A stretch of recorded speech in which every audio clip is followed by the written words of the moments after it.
Bebas bicara apa saja.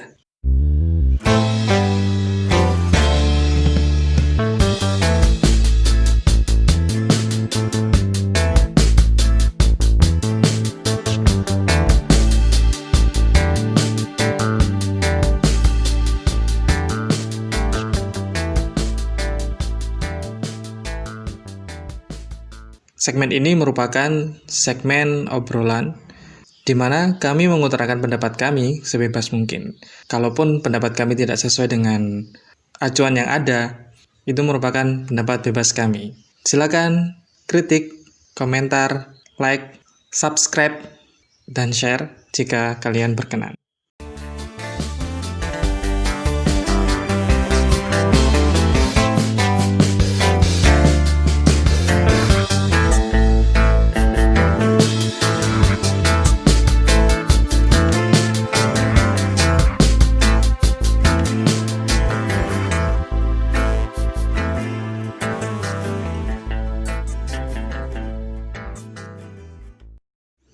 Hari ini saya ketemu dengan Mas Ubed. Mas Ubed ini ya biar nanti Mas Ubed saja yang mengenalkan dirinya. Sebelum menyimak lebih lanjut, jangan lupa untuk komen, terus share jika hal ini menarik. Kemudian jangan lupa subscribe juga kalau nantinya teman-teman ingin mengikuti acara ini lebih lanjut. Ini adalah segmen obrolan. Kita ngobrol lagi gitu ya. Bicaranya bebas bicara apa saja gitu aja. Kalau disingkat aja Babras gitu. Oke, tamu saya yang di Babras kali ini adalah Mas Ubed. Monggo Mas Ubed untuk memperkenalkan diri. Halo semua, Assalamualaikum warahmatullahi wabarakatuh. Perkenalkan, nama saya Abdul Obaid. Saya temannya Mas Nuansa. Ya, Ardian Nuansa. Saya dulunya di bidang fisika, sekarang juga masih. Nah, nggak tahu ini mau bicara apa nih. Tapi saya tertarik karena diajak, karena juga saya ingin belajar bagaimana Mas Nuansa membuat podcast dan lain sebagainya. Oh enggak? Iya, ininya kan kalau saya sendiri untuk channel ini ya kita ngobrol aja. Mungkin yang kita obrolkan itu menarik, mungkin yang kita obrolkan itu ada manfaatnya itu loh.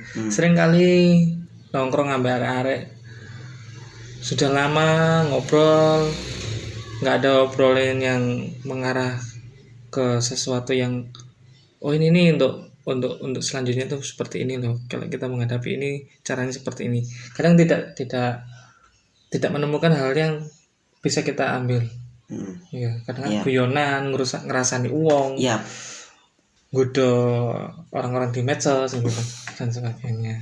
Nah, kebetulan ada teman yang bisa saya ajak ngobrol, termasuk Mas Ubed ini. Mas Ubed kan punya ketertarikan di bidang fisika. Sampean untuk menekuni dunia fisika itu apa yang sampean pikirkan terlebih dahulu? Dulunya. Oke, fisika kalau bagi saya itu tidak bisa ditebak. Kalau orang lain pasti bilang ilmu eksak itu 1 + 1 selalu 2. Ya. Kemudian ilmunya ilmu pasti, jadi tidak ada dinamikanya, lempeng aja. Nggak ada detak jantungnya. Padahal nanti kalau mau meneruskan lanjut, itu akan menemukan bahwa fisika itu sangat fleksibel. Sangat fleksibel. Contoh kefleksibelan fisika itu apa? Oke, gini. Di sini kita ada di sekitaran Jombang. Anggaplah kita mau ke Surabaya. Oke. Kita memiliki pilihan. Mau mandiri, bisa jalan kaki, mandiri kan? Atau naik motor, naik mobil sendiri ya. Kemudian ada naik angkutan umum dan lain sebagainya. Nah, pilihan ini fleksibelnya di sini kalau kita pastikan dari Jombang ke Surabaya anggap saja 80 km per jam. per kilometer jarak Oh, jauhnya. jarak Jarak jauhnya 80 km, kita anggap saja seperti itu. Oh iya. Kemudian kita menggunakan kecepatan anggap saja 50 km per jam. Maka di situ pastinya ketemu sekian membutuhkan waktu sekian. Iya. Nah, pertanyaan sederhana, apakah dalam perjalanan itu tidak terjadi apa-apa? Oh iya. Ban bocor. Itu mungkin kita asumsikan saja bahwa dia akan tetap terus berjalan tanpa berhenti. Oh gitu, asumsinya seperti itu. Nah, kita jadi bisa dipercepat, bisa diperlambat. Belok apakah selalu cepat? Iya. Nah, apakah itu kan jadi di situ fleksibilitasnya dari fisika. Jadi kenapa ilmu sains dianggap ilmu pasti? Karena yang dilihat adalah dari ujung awal ke ujung akhir. Nah, itu yang dianggap pasti sih. Itu sebagai contoh. Jadi ini ngomong relativitas sih. Iya, jadi itulah. Kalau oke, kita lewat jalur A. Oh, ternyata dia itu 10 belok kanan, 10 belok kiri. Oh, jalur B ternyata. Nah. Oh, ya seperti itu. Walaupun sama-sama dari Jombang ke Surabaya, tapi kalau kita muter ke Jakarta boleh nggak? Boleh. Nah, itu untuk di pelajaran fisika itu salah satu bab pertama tentang kecepatan dan perpindahan. Kalau kecepatan kayak tadi dari awal sampai akhir, Kalau perpindahan beda lagi. Dari titik 1 muter kemanapun, kemudian di titik 2 itu jaraknya. Tapi kalau jarak maka yang dilewati itu tadi. Nah, kira-kira paham atau enggak? Kira-kira gambarannya fisika itu seperti itu menurut Pak Ubed. Mas aja. Oh iya, Mas Ubed. Menurut Mas Ubed itu seperti itu. Sampean sejak kapan sih tertarik hal-hal yang katakanlah sains gitu ya? Percobaan gitu mulai anak usia dini enggak? TK wis enek kan. Percobaan gitu. Jadi sebenarnya gini, saya itu punya imajinasi yang cukup rumit sebenarnya. Dulu di TK kan berangkat diantar pulang sendiri.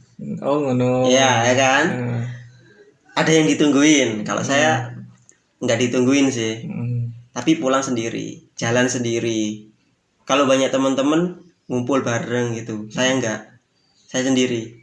Nah, waktu waktu TK itu saya punya bukan idola sih.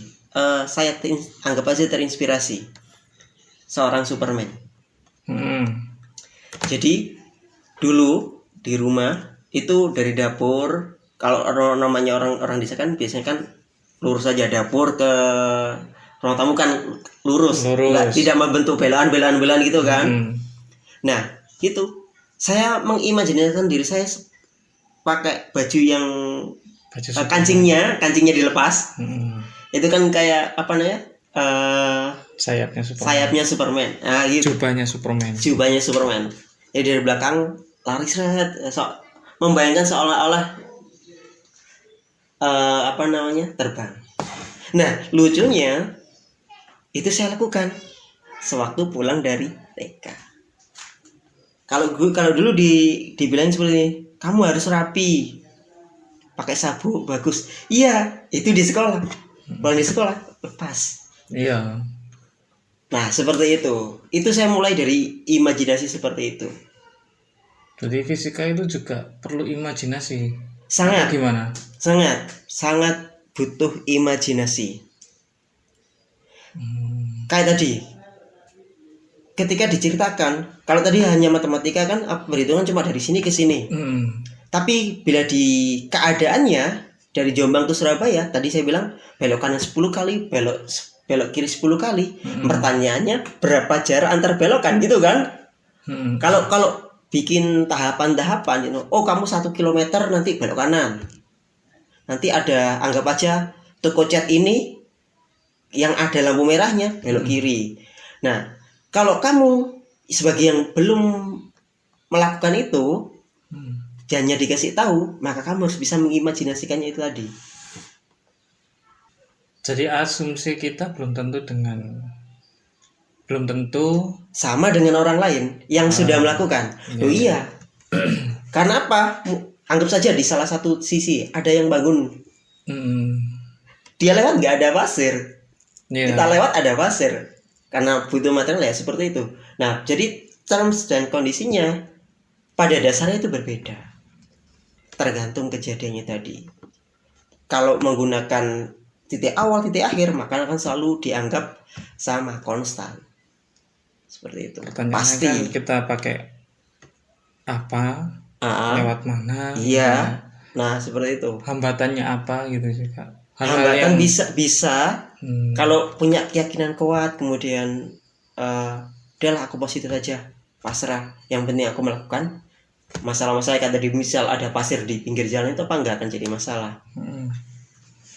Fisika itu relatif sama dengan ilmu ekonomi. Loh serius? Gimana? Jika Karena di fisika sama ekonomi ekonomi kan gini ya, apa jadi jika permintaan banyak, Iya.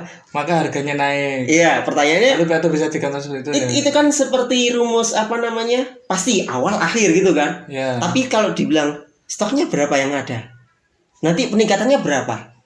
Ah, itu kan berbasis kejadian. Ekonomi juga seperti itu. Itu salah satunya ya. Satu lagi yang sama adalah fisika dan ekonomi adalah ilmu yang mengukur efektivitas. Efektivitas perjalanan, kayak gitu kan? Iya. Ekonomi efektivitas pengeluaran, efektivitas pendapatan gitu. Iya. Kosku nih, aku punya uang berapa namanya? Anggap aja 10 juta. Aku nge-spend anggap aja 8 juta. Nah, kemudian aku ternyata mengeluarkan sehari segini, sekian. Efektif gak? Aku sehari, anggap aja sehari mengeluarkan 100.000. Itu jatah apa namanya? Jatah harian. Kemudian ternyata kita dalam satu hari ternyata menghabiskan anggap saja 70.000 atau 80.000, berarti kan ada cost yang diefektifkan di situ. Yang ujungnya nanti bisa ditabung. Iya. Kalau di yang lain setahu saya nggak ada. Gitu ya. Iya. Jadi apakah fisika itu pasti? Enggak. Belum lagi satu lagi untuk imajinasi bahwa nanti di fisika itu ada yang namanya diagram apa itu namanya? Diagram Cartesius yang X, Y, Z.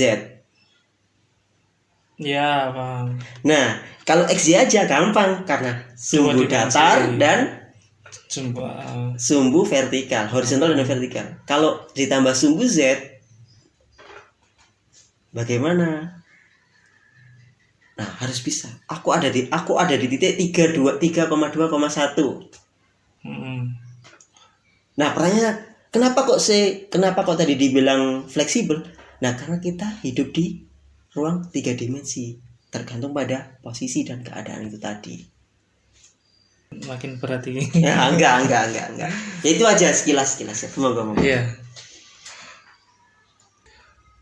Kalau keseharian kita ya, reaksi-reaksi mungkin yang hal-hal yang sifatnya teknis dan fisika itu mesin motor. Iya, betul. Itu kan. Iya. Terus apa meneh ya? Kipas angin itu fisika. Iya, kipas angin juga. Terus ngimbu gedang, ngimbu buah-buahan itu fisika apa kimia? Fisikanya ngimbu apa? Peram. Ya, fisikanya itu ada di lingkungan. Suhu berapa? Kelembatan berapa? Itu adalah parameter fisika. Objeknya biologi. Iya. Yang terjadi adalah kimia. Oh gitu. Iya. Jadi proses ngimbu gedang katakan ya. Iya. Memeram pisang dengan karbit. Iya. Gas. Karbit itu gas apa ya? Gas metan. Enggak tahu aku kalau namanya. Gas karbit itu. Iya. di dalam itu, suatu ruangan itu berarti langsung tiga hal sekaligus. pelajaran itu mang ya. Ya, objeknya adalah biologi. Karena makhluk hidup kan? makhluk hidup. Katakanlah gedang buah pisang itu. Meskipun kalau dilepas dari pisangnya dia sudah jadi benda mati, ya. Tapi dengan hasil dari makhluk hidup. Kita kan untuk mempercepat matang ya. Terus mari ngono. Kejadian lingkungannya adalah fisika. Kelembapan, suhu. Dan lain sebagainya. Terus reaksi reaksi ketika lingkungan dengan suatu benda bereaksi, itu terjadi proses kimia. Aku bilang benda ya, nggak harus makhluk hidup. Makhluk hidup juga. Kamu mandi kemudian pakai sabun, kamu benda, kemudian sabun juga benda. Tapi kalau sabun nggak dioleskan ke tubuh, belum bereaksi. Iya, belum ada aksi ya.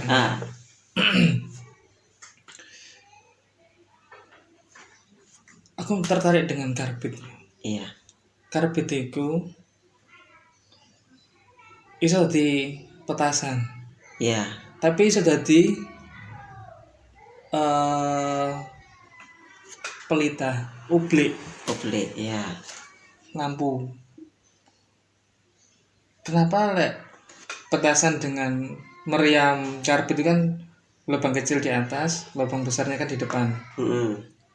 Jadi ledakan. Tapi diadai kalengnya dibolongin dukure, ternyata cuma nyala. Atau di gampangannya biyen itu ditaruh dalam tanah, ditutup tanah, tanahnya kasih air, dikasih lubang pakai sapu lidi, dinyalakan. Poinnya kembali ke gak jauh-jauh dari 3 ilmu tadi. Karbit tadi kalau pisang sebagai subjeknya, kemudian karbit juga sebagai subjeknya, dikurung bersama dalam sebuah lingkungan, fisika bermain, kemudian yang terjadi reaksi. Nah, itu juga sama yang dibilang itu tadi. Karbitnya sendiri dimasukkan dalam suatu lingkungan, kemudian ada lubang setil yang bisa dinyalakan gitu kan.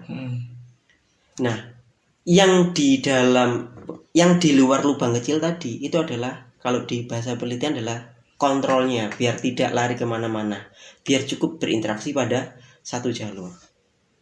Nah, sedangkan di meriaman. Nah, lihat meriam karbitnya. Reaksinya ada di mana? Apakah lewat satu lubang itu tadi? Ataukah keseluruhan? Karena tadi kalau di uble itu kan interaksinya kan cuma satu. Nah, kalau di meriam ada berapa lubang yang dapat berinteraksi dengan lingkungan luarnya? Satu untuk pemicunya, satunya untuk mengeluarkan tekanan. Iya, tekanannya. Tapi kalau ada kaleng di lubangnya kurang tahu jajan ya. Mungkin meledos juga sih karena ada ruang kosong di dalamnya. Nah, makanya. Tapi kan di tanah kan jelas nyala. Padat kondisinya. Makanya kembali lagi fisika. Kalau yang bilang fisika itu pasti ya nggak apa-apa, karena mindsetnya adalah di awal dan di akhir. Ketika lebih detail ke arah perjalanannya bagaimana, maka fisika sama saja kayak ilmu sosial yang susah diprediksi, walaupun ujungnya bisa dibuatkan rumus. Angel nih belajar fisika itu angel. Kalau ada orang yang berpendapat seperti itu, apa yang zaman utarakan? Ya nggak apa-apa. Nggak apa-apa ya. Nggak apa-apa. Kalau bagi saya menghafal itu susah. Nggak, maksudnya zaman pingin nggak memudarkan anggapannya seperti itu. Oh gak keangel kok fisika itu gampang. Kalau fisika yang paham fisika itu seperti cerita. Tadi kan sudah contoh perjalanan tadi kan. Oh, lewat sini 10 belok kanan 10 ke belok kiri gitu kan. Akhirnya yang sudah melalui bisa melakukan cerita.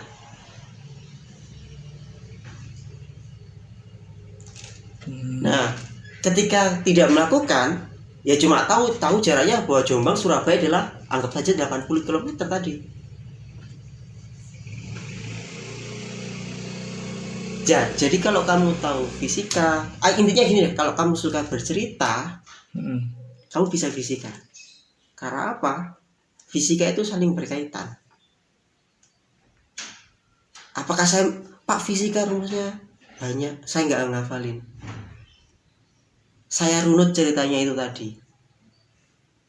Yang awalnya anggap saja kalau di materi SMA kan mengukur dulu. Kemudian diketahui ya. Intinya mengukur dulu, tahu dulu ini ukurannya apa sih, ya apa itu dulu. Terus kemudian mengkonversi apa? Dari kilogram ke gram. Kita masih belum tahu ceritanya itu, kita masih tahu aja ukurannya. Kemudian tahu bergerak 10 km per jam. Bagaimana? Oh, kok naik motor lebih dari 10 km per jam nih? Oh, rasanya seperti ini. Oh, ternyata 10 km baru bisa cerita. Kalau fokusnya menghafal dan menghitung, ya kayak tadi, tahu awal tahu akhir. Tapi kalau menjalaninya kayak cerita. Oh, rasanya 10 km per jam seperti ini. Oh, rasanya 100 km per jam seperti ini. Oh, rasanya 120 km per jam seperti ini. Jadi bisa diceritakan.